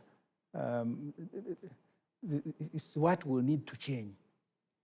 When you change the structure, so the trouble was that some of our colleagues within the opposition said, no, that little that comes to all of you should be shared by all of us. Instead, the debate should have been that all the offices created by the law are facilitated to do their work, and it's a legitimate debate. But the moment you start saying, no, if this is, we share what you have, certainly you are enlisting an unnecessary response. The colleagues who are coming in, I remember at one time we had a disagreement. I don't know whether it was with President Mao or it was with the DP as an institution. Usually it has been with me. Trying to stop the people from participating. And I remember when I was another said, you see, we are not in the NRM government. How can you stop us from being in the opposition government and we are opposition? We have this debate going on even within the FDC. But the initiative is going to be by the party. I remember General Muntu did it better. He actually walked to your offices and said he contacted you as an institution and said, we want to work with your MPs. And an agreement, I don't know what you discussed with him. I like the Muntu, it was a better way of doing it rather than... That's how we brought Honorable Lucy Akello to Parliament. Yeah. For the first time, the opposition sat on the basis of mutual respect. Yeah. We all had candidates, and the principals appointed the candidate, actually, and everybody agreed. Okay. So it is still possible. In Parliament, there are issues that will unite you whether you like it or not. For the 5 years we've been a leader, first I was a whip under Whitney, then a whip under Honorable Beta Hall. Straight away, leading people and MPs is very difficult. Odongo told me, you are my friend, but you are too junior to lead me. So I'm not going to oppose you, but I'm not going to obey you. Then he said, but for Winnie, I am not accepting. Professor Gengaratigo never attended a single meeting of the opposition because he said he's being led by a junior. So it isn't simple leading MPs. They are big-headed. Each MP thinks he is a leader in his own right. So he doesn't want to be led, he wants to lead. So you are many leaders. The good thing is that people in Loop, while the party is new, many of the actors are not new. They know everything that we are talking about. They will use that experience because, as I said, there are issues that will unite you. When we are fighting to stop Mr. Museveni from amending the constitution so he dies in office, even those who are not attending meetings now came. Odongo came. Professor Gengaratigo, I'm not sure, came. But everybody now came because we were united in that fight. Okay. But when you went for other things, you get divided here, you unite here. So my advice to them is that the intra-party competition sometimes can blind you into making a decision that are going to make your work very difficult. Well, what will the FDC miss about being the official position? Nothing. The individuals will miss that, for example, as a whip, I had a car and fuel. That I will miss. But FDC never set out to be an opposition party. Did you ever hear us inviting people for a party that we official position? We set out to go and remove Museveni and get into government. There, it is an insult to say, what will you miss from being opposition? Well, people will miss flying the big cars. The individuals, me, yes. I will miss. I had a car, I had an office. You are going to be treated differently in the parliament. But I don't think the FDC in Najanakum is going to miss, because as an individual, yes. But as a party, we were never built. The FDC never started to be an opposition party. But Okay. we are very happy now. Please come, there is a party in Najanakum. No. All right, Lillian, your expectations from the official position as an MP in the 11th Parliament? Well, I think as a legislator to be, who has seen only one government since he was born, and it's not an apology. It's not it's not a bad thing. It actually is one of the good things, and it saves me from the congestion in my mind of wallowing in a state of, quagmire and regrets. And I'm very happy with the situation. Actually, it gives me a clear roadmap of looking at Uganda heading towards a certain direction. As if people are still here looking at what used to happen, or the mistakes, or wishing to be in the previous government. So I really want to see a parliament that will put the interests of the people first. And I struggle to define that word, the people. The people, in this case, I would mean the citizens. When the Honorable Samujus are allocating themselves trips, they are the people. When they're giving themselves money for vehicles, they are the people. Absolutely. Yeah. And in fact, I would even want to say that there should be leave from politicking. And we offer leadership, irrespective of the political affiliation. Yes, political parties will be there. The ruling government is there and is there to stay for some time because it seems to be having more roots on the ground. So let's come together and work. Let's look at channeling budgets towards issues that affect our people, addressing the services that our people need. You see, at the end of the day, these voters don't care about who you are. They really care about the challenges affecting them. They will not care much about Lydian Abe being in NRM or Semuju being in FDC. But they want to see how you're addressing their issues. So I think as members of parliament, we will have to come together and look at, appropriating these resources, the limited resources we have, carefully on areas that can address the challenges of our voters.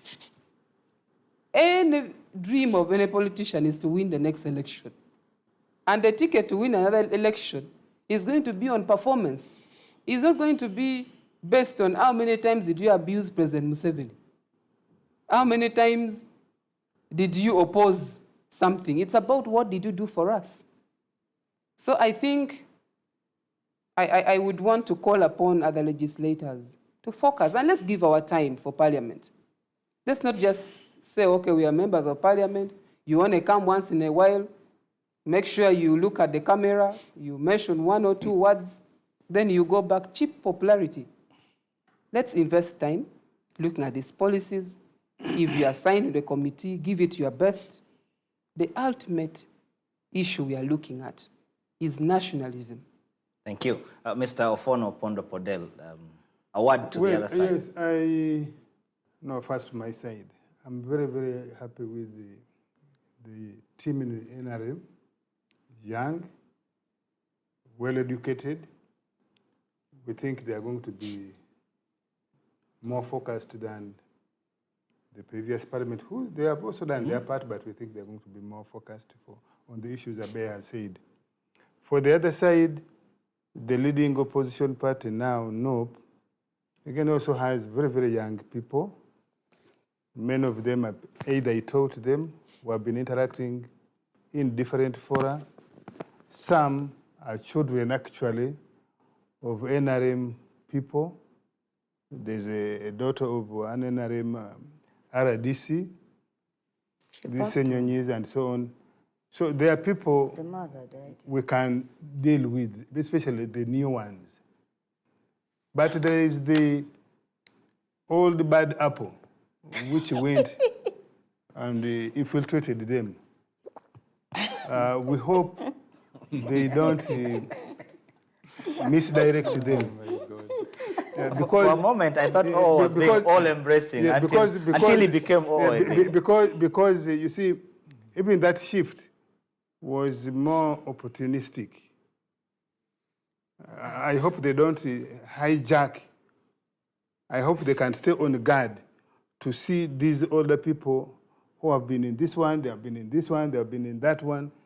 They are there for, in my suspicion. But I also hope that the old ones have learned, once bitten, twice shy, that they will not carry along the bad manners they had in the DP, in the FDC, in the NRM, and so on. And therefore, the NRM, we always say, NRM is like a lion.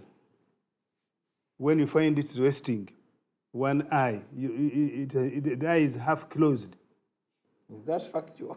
So yes, the eye is half closed. Yes. Is that true about lions? Yes, that's why a flesh can't pass and it lives.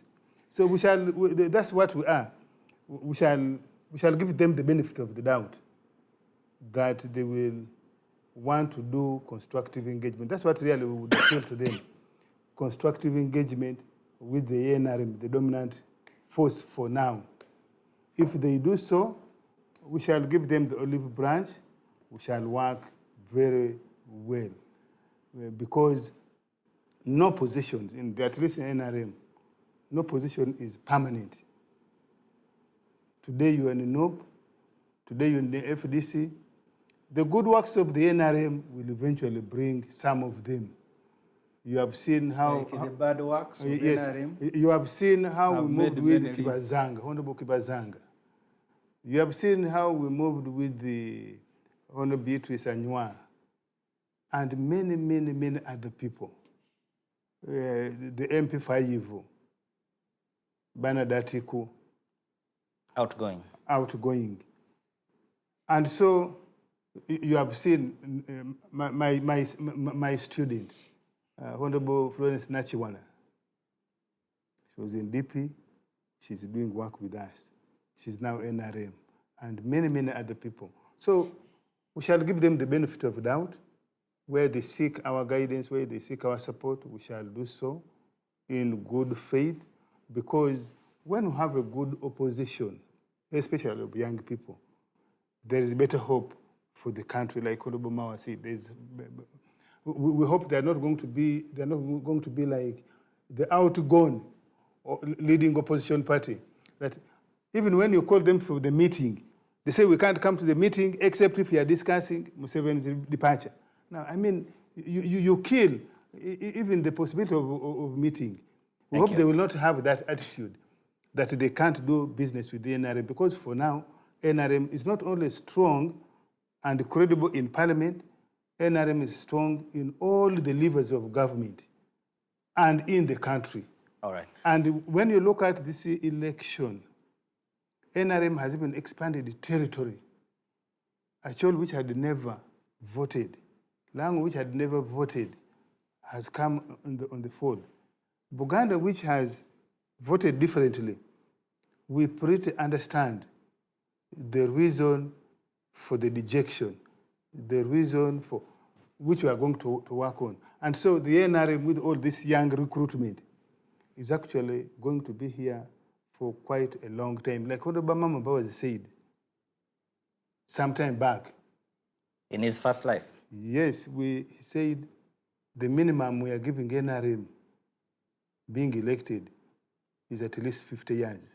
The way I see things, the admission made here about the disorganization in the opposition, I can extend that duration, especially if we learn from the mistakes. And we'll have the final word from the MP-elect from the official opposition, Honorable Betty Nambozi. The ball is going to your court and your colleagues. You will be leading the alternative government. Let's listen to your thoughts as we wind up the conversation tonight. Unfortunately, I feel as if I've not been catching the eye of the chair as I would have being a visitor here. But I want, first of all, allow me to talk about, to end that matter of the speakership.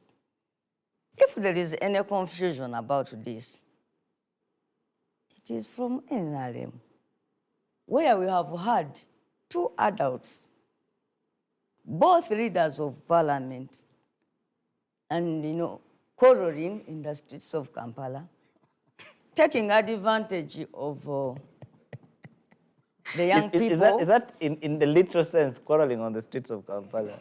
I mean, taking advantage of the young people. The streets. The newspapers are The sold on the street. exactly where actually, According to the where the newspapers, quarrel took place. So Mr. Allow me to finish this up. So I don't see more confusion on our side, bigger than what I've seen with these people from NRM. Honorable Nambozi, you know that... And then the accusation. Just on that, before you get out, you know that you almost came out with the resolution from Ginger if the interjections had not come. Which interjections? You were going to swing into the yellow bus. Which interjections? You know the conversation you had behind the walls at Ginger. Were you inside that hall? You know I didn't have to be there. But then again... I know the submissions from the Honorable Mwanga Chivumbi on that issue. I know what he said. I know what some people were projecting to. So the confusion might be mutual. That's the point I'm making. One thing I want to challenge you. You are a media house.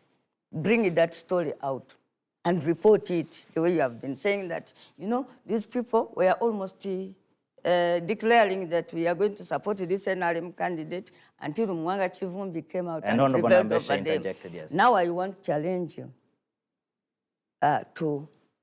to bring out that story. Because It is already out. Because you are using your privileged chair here to say falsehoods about us. I was the second person to speak when that matter was introduced. And what I said was... Of supporting the NRM candidate. What I said was that, Mr. Chairman, let me tell you something that happened there. Frankly, I told Mr. Chairman, I think we are so many here to be able to come out with a better decision about that matter. I even reminded my colleagues that this is just the first office we are talking about. But soon we shall have so many other offices, some requiring people to declare themselves and the others to come by appointment. So for me, I propose that we go for a small committee that will give a report to the whole caucus, and then decisions can be taken from an informed point of view. And my motion was carried. And immediately people went into, it wasn't even elections, but naming the people to sit on the committee. That you said that we almost declared an NRM candidate had it not been for Honorable Mwanga. Let me tell you, Mr. What I agree with you. Mr. Chairman, let me tell you, Mr. Chairman. Yes. Go and cross-check your source. You need to do more if it is investigative journalism. No, but let's first go back to the principle. But will you allow me, Mr. Chairman? Absolutely. The motion to make a presentation. For the record, since this has gone out, for the record, yes. Was there a motion to endorse an NRM candidate that was later rejected? there was no motion because after the chairman introducing the matter, the second person to speak was me, Betty Namboze, and I came up with a motion that we constitute a smaller committee to handle this on our behalf, give it a time, and then allow them to bring a report. I'm saying that what you are saying is false. And in saying this, I don't fear you, but I fear my God. All right, fair enough. It's not true. What you have stated there is not true. It's an assumption. Very wild.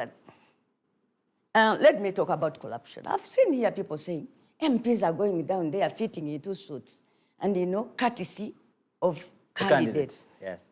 In Uganda, a person who has been corrupted is seen in Ugandan political field. The person who has been corrupted is condemned more than the one who has been corrupting people. Being a Speaker of Parliament is a very, very important thing to this country. I challenge Ofono Opondo to name and shame and even indict and allow the country to indict through Major Nakalema or the IGG that candidate who is giving suits to MPs. For how long will we continue laughing at politicians who have been bribed and don't talk about the person who is bribing them? Yesterday, I saw on TV, at least with my own eyes, the newcomers whom Museveni cannot risk to join with his older people, the seniors, at the moment, until these ones are towing the ideological line as defined by him properly.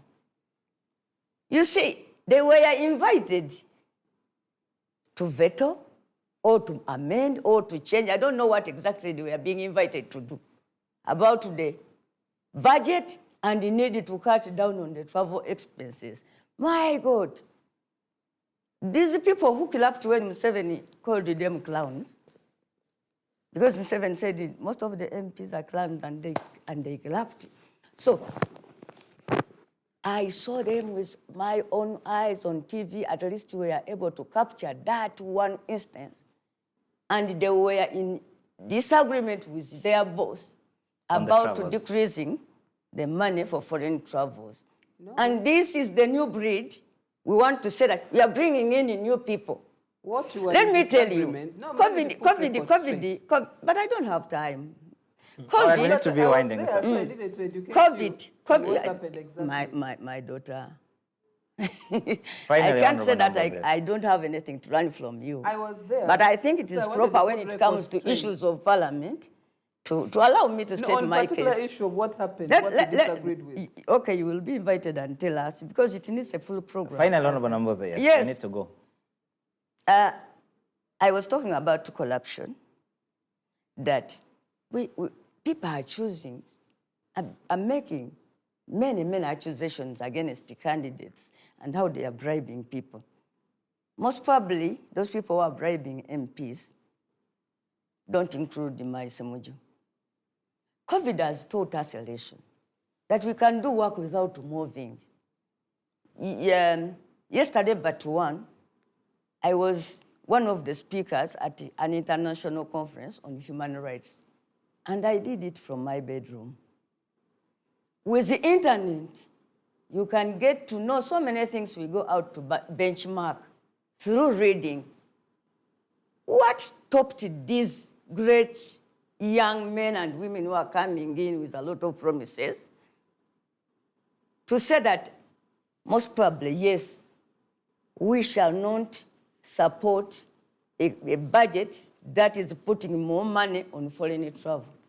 It took Museveni to get up and in his cunning way he said, okay, we leave that one. I don't want to see you getting annoyed here. We shall leave that one. And they refused to make a resolution about it.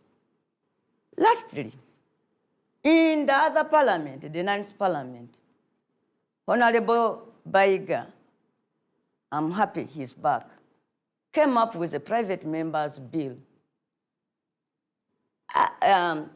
urging us to come up with a law that will govern transition.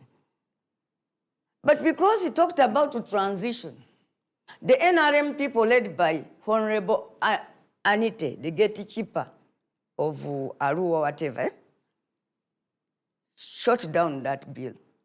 They did not even give him permission to bring it out so that we could know the content. Because for them, whenever you talk about transition, they feel that you are talking about removing Museveni.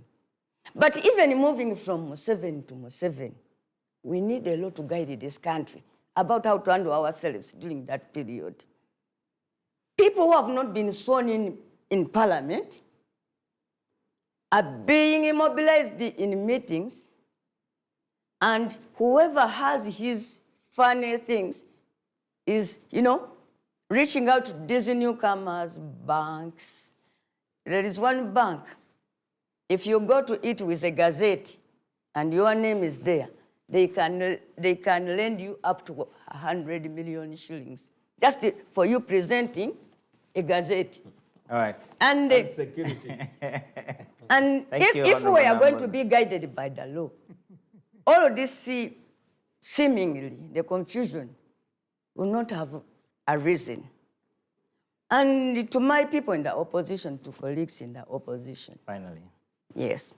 I want to say, I had noted here that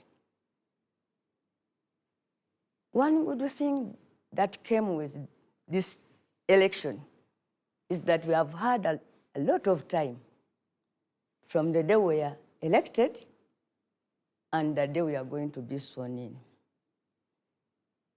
I don't get ashamed to say that Parliament is a very technical job. At least the people who have been there can testify to that. But there is no institution where a person is taught how to be a parliamentarian. I want to know from these people of Chankwanzi, the new graduates, if at Chankwanzi they were able to be taught the ways, for example, an MP can take to be heard, the difference between a petition and a motion, and the difference between a motion with notes and a motion without notes. There's induction. The problem between, the difference between a question for oral answer and the Prime Minister's question time. You find that they are not teaching them this. Yet this is the thing. There's induction in Parliament. I tell you, I've been in those inductions twice. And I know they bring big speakers from other countries. MPs are moving in and out of that building. And you see, somebody takes about 2 years keeping quiet, trying to learn how things are done in Parliament. Okay, thank you very much. We should emphasize this.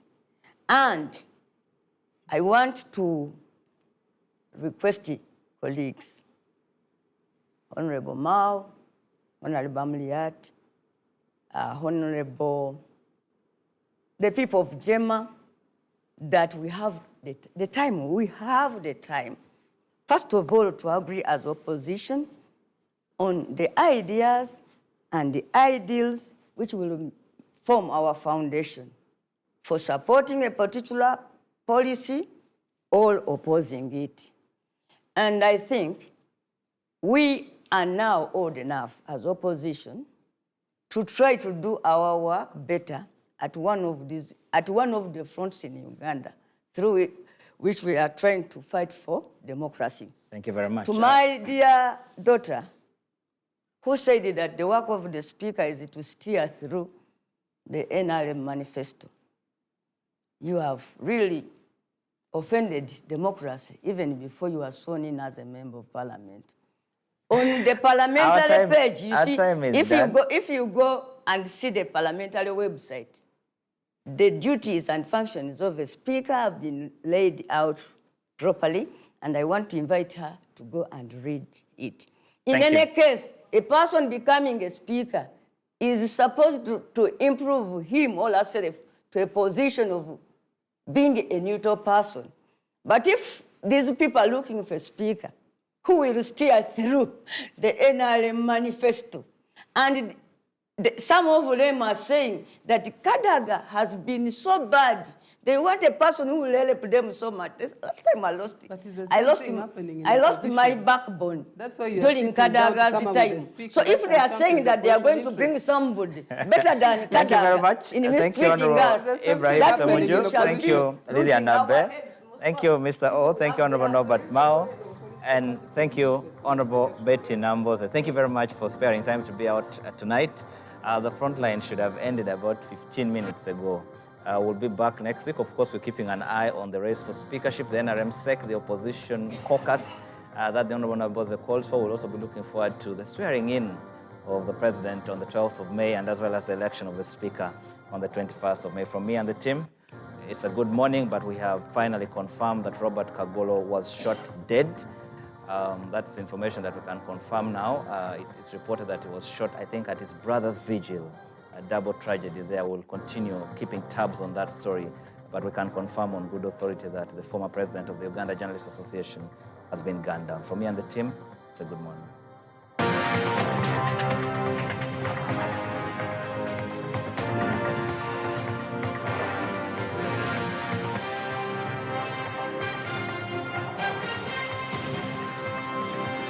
NBS Front.